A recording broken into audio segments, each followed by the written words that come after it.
traição. Essa palavrinha, vamos ver qual é o conceito dela.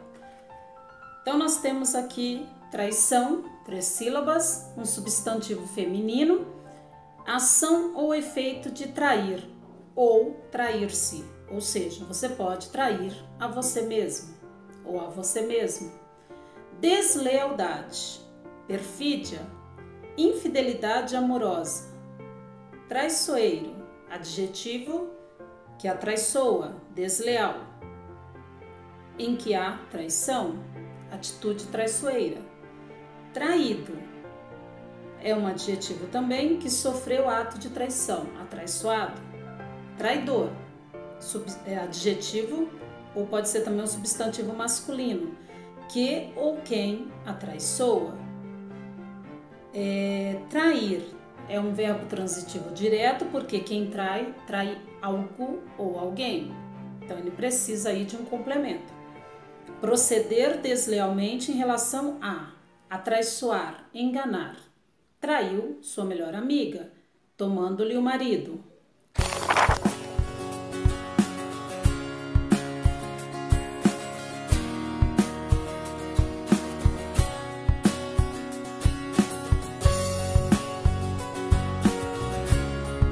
Oi gente, tudo bem com vocês? Estou aqui com um novo vídeo e o assunto que eu trouxe hoje para vocês pensarem um pouquinho é a palavra traição. Então é sobre isso que eu vou falar. Eu comecei o vídeo falando dos vários tipos de palavras que giram em torno aí da traição, como trair, traidor, traíra, e vocês podem ver então que é uma palavra que talvez ela seja a palavra mais feia do nosso dicionário, né? Uma das palavras mais feias que nós temos aí, por ter um peso muito grande. E eu fui buscar também a palavra confiança, que é o contrário de traição.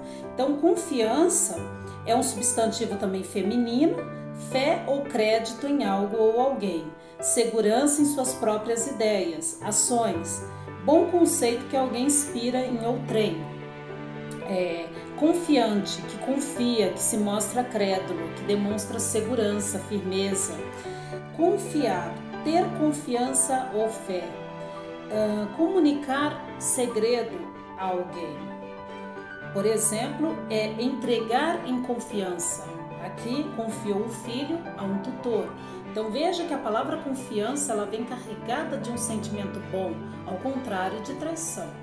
E quando a gente fala isso, a gente pensa muito nos relacionamentos. Quando duas pessoas decidem juntar aí a escova de dente, juntar as suas coisinhas e morarem no mesmo teto, a primeira palavrinha que vem é confiança. Você precisa confiar, você precisa estar aberto para contar os seus segredos, para compartilhar. Então vem confiança, compartilhar, comunicar.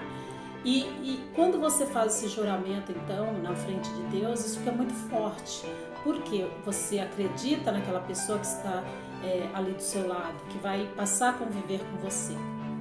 E nada dura para sempre, né? Mas naquele momento o amor prevalece. Então, naquele momento, você acredita que vai passar o resto da vida com aquela pessoa, que você vai poder confiar plenamente naquela pessoa que está do seu lado. E como já dizia o nosso poeta, que seja eterno enquanto dure. E aí nós passamos então a pensar, mas até quando vai durar? Até quando isso vai permanecer dessa forma? Então por que eu peguei esse assunto de hoje? Porque eu trouxe aqui para vocês este livro, O Vestido, do Carlos Herculano Lopes. E este livro, ele se inspirou, deixa eu até ler aqui, ele se inspirou nos 150 versos das 75 estrofes de um dos mais famosos poemas de Carlos Drummond de Andrade, que é o nosso maior poeta brasileiro. E ele vai então, em cima destes poemas, destes versos, ele vai construir essa história emocionante que até então eu não conhecia. E eu, ao ler, eu vi a grandeza que tem esse nosso poeta Carlos Drummond de Andrade. E Carlos Herculano foi feliz em pegar esse poema e tentar então criar essa história em cima destes poemas do Carlos Drummond de Andrade. É um romance-argumento que ele usou aqui para o filme de Paulo Tiago, baseado na página Caso do Vestido, de Carlos Drummond de Andrade. Então, ele pegou esses versos, construiu esse romance, e esse romance então serviu de base para o filme de Paulo Tiago. Então veja que nós temos aí várias reconstruções deste poema, e é um livro muito interessante que eu vou contar um pouquinho aqui para vocês. Obviamente eu não vou contar tudo, então, mas eu quero deixar aí um gostinho para as pessoas quererem ler e aproveitar melhor essa leitura aqui, que vale a pena. Então vamos lá. É um romance escrito em primeira pessoa. A história toda vai ser contada pela Ângela, que é uma das personagens principais. Ela começa o livro contando a história para as duas filhas dela. E o personagem, que é o marido dela, que tem uma função importantíssima dentro desta obra, ele não tem nome, ele sempre vai aparecer como o pai, o marido, mas não tem nome nesta história. Começa-se o livro com a chegada da Bárbara. Esta Bárbara, o marido da Ângela e o primo Fausto, eles foram buscar esta pessoa chamada Bárbara na estação de trem. E a Bárbara, quando ela chega, ela já vai causando uma certa curiosidade no leitor e nas pessoas que estavam ali então, naquela cidadezinha. Ela estava vindo de Belo Horizonte para uma cidade chamada Serra Dourada. E quando ela chega nesta cidade, sempre o livro vai trazer como dizem, né? Porque a personagem Ângela, ela vai ter os momentos em que ela vai conviver com essa Bárbara, mas também ela vai ter esses momentos que alguém vai contar algo para ela. Então ela sempre vai dizer, dizem, esse sujeito aí indeterminado que ninguém sabe quem é que está dizendo ou quem é que está falando, que soa um pouquinho como fofoca. E ela coloca aqui então que no dia da chegada da Bárbara na estação, ela fala assim: e o vosso pai, no dia em que ela chegou, foi com ele, que era o seu primo, que era o Fausto, buscá-la na estação, pois ainda havia o trem, que só depois eles tiraram. Então ela coloca aí que o trem naquela época existia, depois tiraram o trem. Ela era uma moça bonita, diferente, vestia saias ousadas que quase não cobriam os joelhos, tinha uma boca jeitosa, bem talhada e carnuda, e também usava cabelos curtos, igual ao que eu, na época, só tinha muita vontade, mas não coragem de ter. Ou seja, já mostra então essa Ângela, que não era assim tão uma mulher tão evoluída, né? No sentido de não ter coragem de fazer determinadas coisas e de ser uma mulher mais recatada, uma mulher mais do lar, de cuidar das filhas e do marido. Diferente, totalmente diferente dessa Bárbara que estava chegando. Dizem que quando desceu do trem, de óculos escuros e naquele dia com uma calça bem justa que mais realçava suas formas, todos os olhares se voltaram para ela, enquanto Fausto e vosso pai pegavam as suas malas.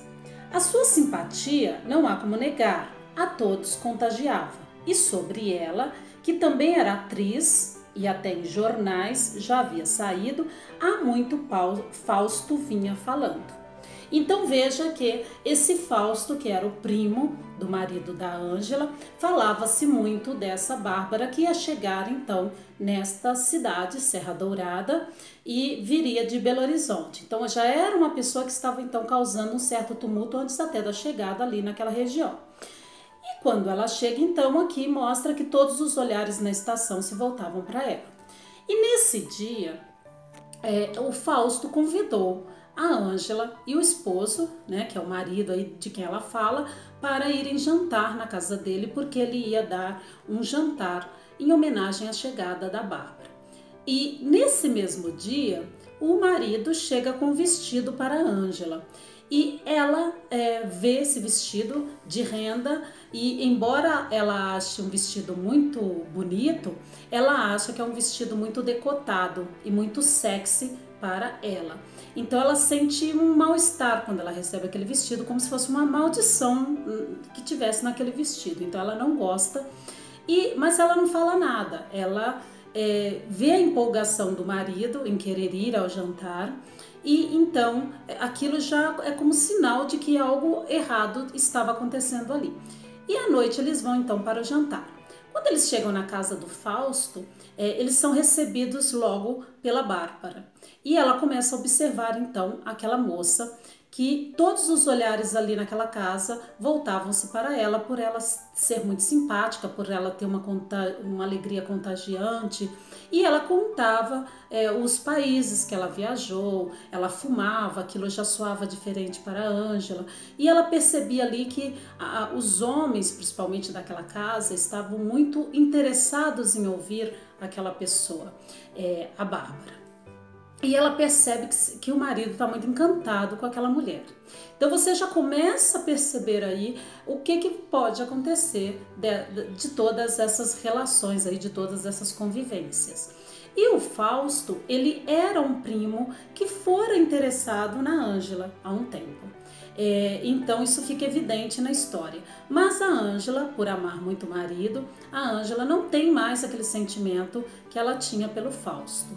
Então mostra uma Ângela muito fiel ao seu marido. E quando é no dia seguinte do jantar, essa Bárbara aparece na casa da Ângela.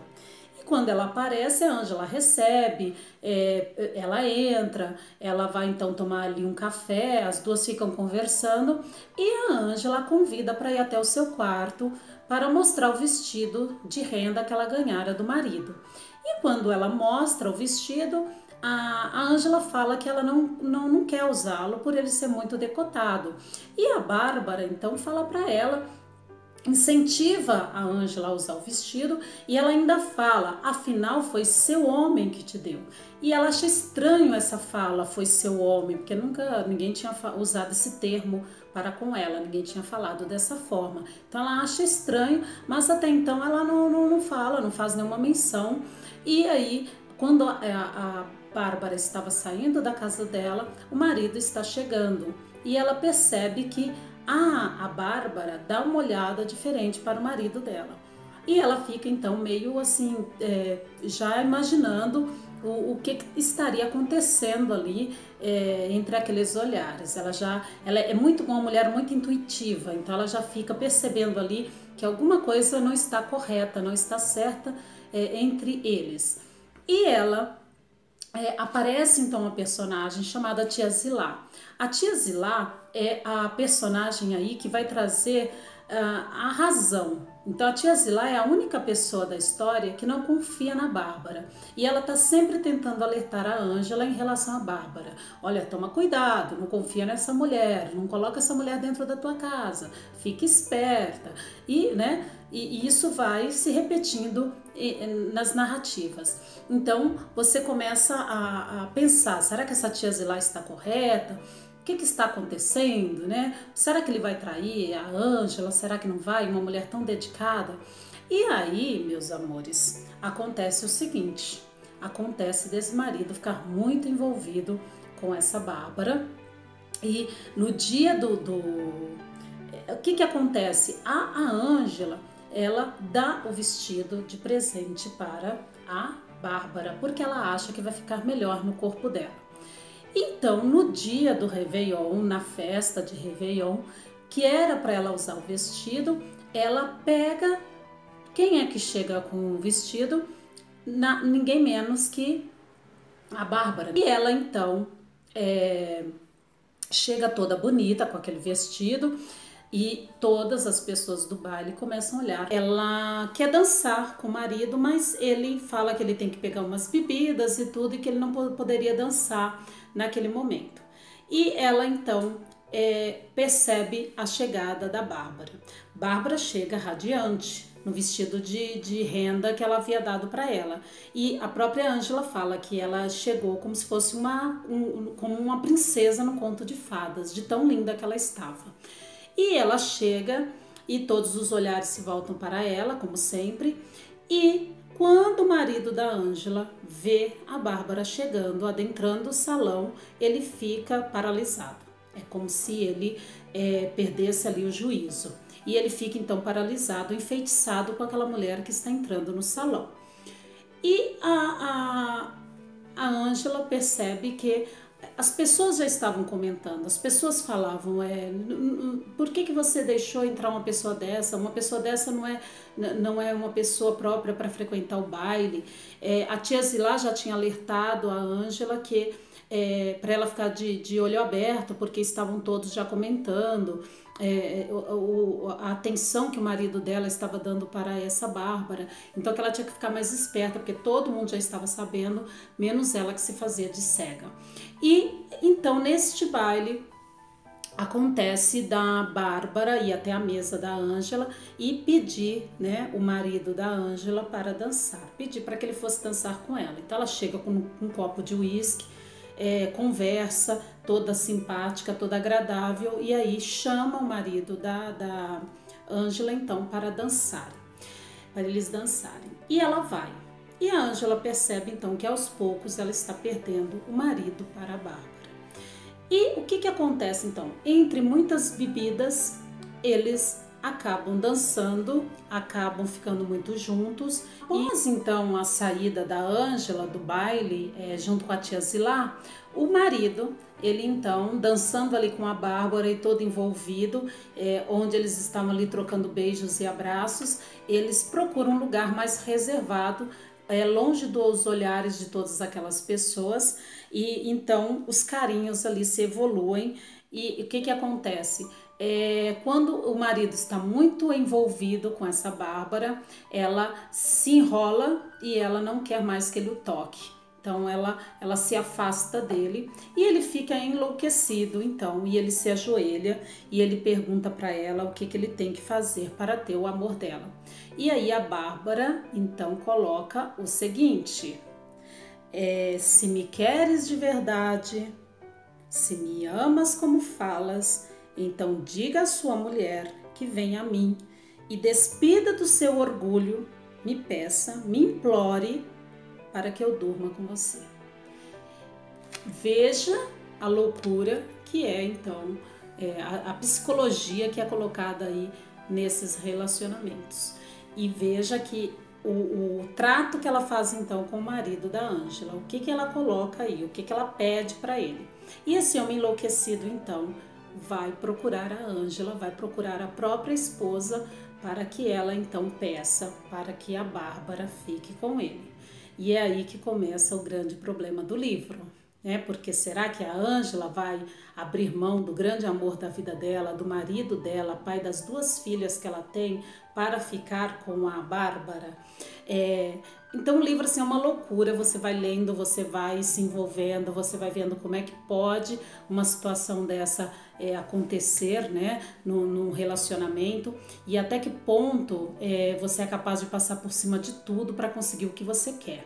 E então eu não vou parar aqui, não vou contar mais a história, a narrativa.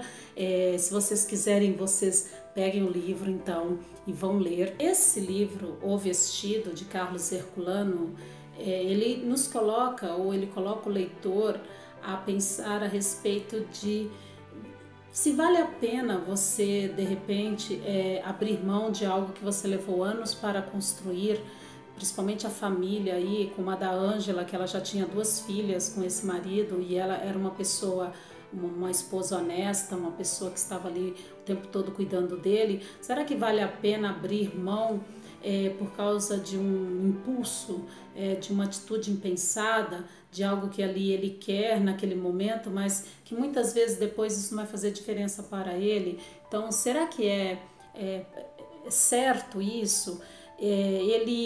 Será que é certo passar por cima de tudo para conseguir o que você quer? E quando tem outras pessoas envolvidas, então, quando isso vai afetar a outras pessoas, será que é certo você agir dessa forma? E isso vai prejudicar outras pessoas? Então é um momento que você tem que parar para pensar, será que isso vale a pena? Será que isso vai prejudicar a outras pessoas ou vai só me prejudicar?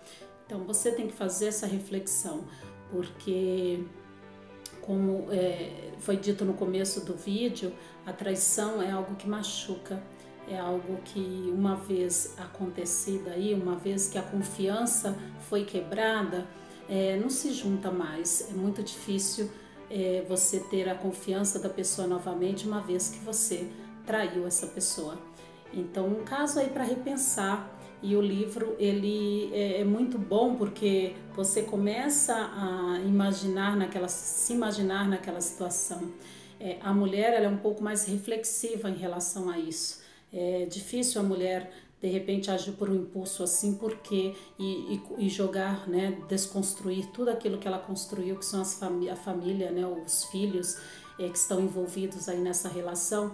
Então a mulher, ela, posso estar errada, mas a mulher, ela vai pensar muito antes de cometer uma atitude dessa. E já ao contrário do homem, né, o homem age muito por impulso e não pensa muito, e depois acaba se arrependendo aí das atitudes que ele teve. Então o livro, ele vem justamente para colocar o leitor a pensar em relação até que ponto vale largar tudo, passar por cima de tudo para conseguir aquilo que você quer.